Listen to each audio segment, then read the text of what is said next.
আমি একটা মজার ইলিশ মাছের রান্নার রেসিপি আপনাদের সাথে শেয়ার করব। ইলিশ মাছের এই ঝোলটা আপনি একাই 1 প্লেট ভাত 1 পিস মাছ দিয়ে খেয়ে ফেলতে পারেন। আর ঝোলটা এতটাই টেস্টি হয়, তেমন একটা মশলা ব্যবহার করা হয় না। দেখে বোঝা যাচ্ছে কিনা জানি না, কিন্তু একদমই কম মশলা দিয়ে আমি তৈরি করেছি। কম মশলা বলতে শুধু পেঁয়াজ দিয়ে এই রান্নাটা করেছি, আর হলুদ মরিচ টমেটো দিয়ে, আর অন্য কোনো মশলা আমি ব্যবহার করিনি। আমার শাশুড়ি এই রেসিপিটা সবসময় করেন। ওনার মতে হচ্ছে ইলিশ মাছে কোনো ধরনের মশলা ব্যবহার করলে মশলার ফ্লেভারটার কারণে ইলিশ মাছের নিজস্ব কোনো স্বাদ গন্ধই থাকে না, তাই উনি ইলিশ মাছে কোনো মশলা ব্যবহার করতে দেয় না, যেমন জিরা, ধনিয়া, কাঁচামরিচ, রসুন বাটা কিংবা কিছুই ব্যবহার করতে দেয় না। দেখেন আমি ইলিশ মাছটাকে ধুয়ে পরিষ্কার করে কেটে পরিষ্কার করে ধুয়ে নিয়েছি। আর এত একটা ইলিশ মাছ একসাথে খেয়ে ফেললে কেমন হয়, তাই না? তাই আমি মানে 2 কেজি গরুর মাংস কিনা যায় একটা ইলিশ মাছের দাম দিয়ে। তাই ইলিশ মাছ খাবো না এটা তো হয় না, ইলিশ মাছ জাতীয় মাছ বলে কথা। আর ইলিশ মাছ একটা যদি একসাথে খেয়ে ফেলি কেমন হয়, তাই আমি একটা ইলিশ দিয়ে 3টা রেসিপি করব। আর প্রথমে আমি টুকরোগুলো দিয়ে এই মাছের ঝোলটা করব টক টমেটো দিয়ে, আর মাছের মাথার অংশটাকে দিয়ে আমি লতি দিয়ে রান্না করব। সেই রেসিপিটাও কিন্তু আমার শাশুড়ির হাতে, উনি এভাবে ইলিশ মাছের মাথা দিয়ে লতিটা রান্না করে একদম পানি ছাড়াই, খুবই মজা হয়। আজকে আমি আপনাদেরকে শুধু এই রেসিপিটাই শেয়ার করবো আপনাদের সাথে। একটু পুঁই শাক পাতা উপর দিয়ে ধনিয়া পাতার মতো দিয়ে দিব, বেশি দিব না, অল্প দিব। ঝোলটার সাথে খেতে ভীষণ ভালো লাগবে। প্রথমে আমি হলুদ মরিচ মেখে রেখে দিয়েছি, আর নিয়েছি কাঁচামরিচ, পেঁয়াজ, টমেটো। আর এখানে রসুনটা কিন্তু আমি এখানে ব্যবহার করব না, এটা লতিতে ব্যবহার করব।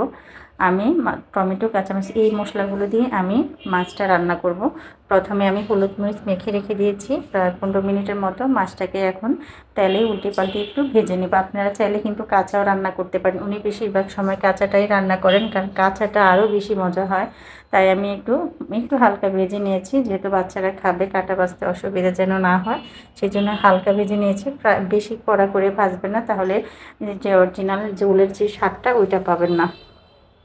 ভাজা মাছ শুকনোই ভালো, আর একটু কাঁচা মাছটা একটু ঝোলটা খেলে ভীষণ মজা হয়। আমি প্রথমে পেঁয়াজ কুচিগুলোকে দিয়ে একটু লবণ দিয়ে নেড়ে চেড়ে যখন একটু সিদ্ধ হয়ে আসবে, পেঁয়াজটা যখন সিদ্ধ হয়ে আসবে, ওই পর্যায়ে আমি দিয়ে দিবে একটু টমেটো কুচি। টমেটো কুচিটা দিলে একটু ঝোলটা গাঢ় হবে, তাই টমেটো কুচিটা আমি ব্যবহার করতেছি। সাথে দিয়ে দিয়েছি একটু হলুদ আর মরিচের গুঁড়ো।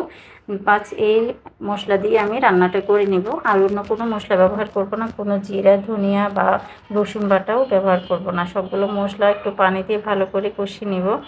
কষিয়ে নেওয়ার সাথে 2বার পানিতে আমি মশলাটাকে কষিয়ে নিয়েছি। যত ভালো করে মশলাটা কষিয়ে নেবেন, কাঁচা গন্ধটা দূর হবে, আর মাছটা কিন্তু ঝোলটা খেতে ভীষণ ভালো হয়। সবগুলো মশলা কষিয়ে নেওয়ার পরে আমি মাছগুলোকে দিয়ে নেড়ে চেড়ে একটু আরও ভালো করে একটু কষিয়ে মাছটা পেঁয়াজের সাথে মশলার সাথে খুব ভালো করে একটু কষিয়ে টমেটোগুলো কেটে রেখেছি, ওই টমেটোগুলো দিয়ে দিব, একটু কাঁচামরিচটা দিয়ে দিব।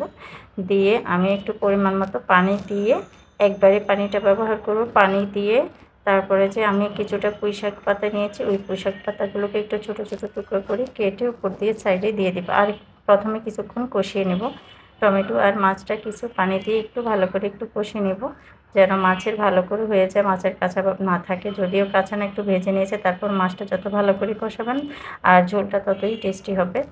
এই ঢাকনা দিয়ে ডেকে আরও কিছুক্ষণ কষিয়ে নিয়েছি। এই পর্যায়ে আমি যে ধনিয়া পাতাগুলো পুঁই পাতাগুলো কেটে রেখেছি, একদম ছোটো ছোটো টুকরো করে কেটে রেখেছি, ওইগুলোকে ধনিয়া পাতার মতো উপর দিয়ে ঢাকনা দিয়ে ডেকে দিব। পুঁই শাক থেকে যেটুকু পানি বের হবে, অনেকটুকু পানি প্রায় বের হবে, আর সাথে একটু কুসুম গরম পানি দিয়ে দিব ঝোলের জন্য। দেখেন ঝোলটা একদমই প্রায় শুকিয়ে এসেছে। এই পর্যায়ে আমি শাকগুলোকে দিয়ে নেড়ে চেড়ে উল্টিয়ে পাল্টিয়ে কিছুক্ষণ কষিয়ে রান্না করে নিব। দেখেন আস্তে আস্তে সবগুলো পুঁই শাক এক সাইড দিয়ে মাছগুলোকে খুব ভালো করে সাবধানে উপরে তুলে নেবেন। আর যেহেতু মাছটা আমি তুলতেছি না, যেহেতু পুঁই শাক হতে তেমন একটা সময় লাগে না, একটু ঢাকনা দিয়ে ডেকে রেখে দিলে কিছুক্ষণ আপনার পুঁই শাকগুলো সিদ্ধ হয়ে যাবে। আমি কচি পাতাগুলো দেখে নিয়েছি, আর পুঁই শাকের শক্ত পাতাগুলো নেবেন না, কচি পাতাগুলো সময় ভাপে সিদ্ধ হয়ে যায়। এভাবে নেড়ে ছেড়ে ঢাকনা দিয়ে ডেকে আরও 2 মিনিট, আমি 3 থেকে 4 মিনিট রান্না করে নিব, যেন পুঁই শাকের পাতাটা সিদ্ধ হয়ে যায়। আমি আর একটু যে পানি দিয়ে দিয়েছি, গরম পানি, একটু ঝোলের জন্য। আর পানিটা যখন ঝোলটা গাঢ় হয়ে যাবে ওই পর্যায়ে আমি কাঁচামরিচগুলো কেটে চিকন চিকন করে কেটে রেখেছি, ওইগুলোকে দিয়ে আরও 2 মিনিট রান্না করে নেব। বাস রেডি হয়ে গেল আমার ইলিশ মাছের এই ঝোলটা। অসম্ভব মজা হয় খেতে। আপনি চাইলে শাকটা না দিলেও আপনার খেতে পারেন। আমি শাকটা দিয়েছি একটু, পুঁই শাকটা ইলিশ মাছের সাথে একটু বেশ ভালো যায়, সামান্য একটু দিয়ে দিয়েছি। দেখেন আমি দেখিয়ে দিচ্ছি আমার ঝোলটা গাঢ় হয়ে গেছে। আর এভাবে পরিবেশন করে যাকে খাওয়াবেন সেও অসম্ভব মজা পাবে, খেয়ে আপনার প্রশংসা করতে বাধ্য। আশা করছি রেসিপিটা সবার কাছে ভালো লেগেছে। যদি ভালো লাগে লাইক কমেন্টস এবং শেয়ার করতে ভুলবেন না। পাশে থাকা বেল বাটনটি অন করে দেবেন। যারা আমার ভিডিওটি দেখছেন সবাইকে আবারও ধন্যবাদ জানাচ্ছি। আর যারা এখনও সাবস্ক্রাইব করেনি প্লিজ চ্যানেলটিকে সাবস্ক্রাইব করে দেবেন। সবাইকে ধন্যবাদ জানিয়ে শেষ করলাম আজকের আয়োজন। আল্লাহ হাফেজ।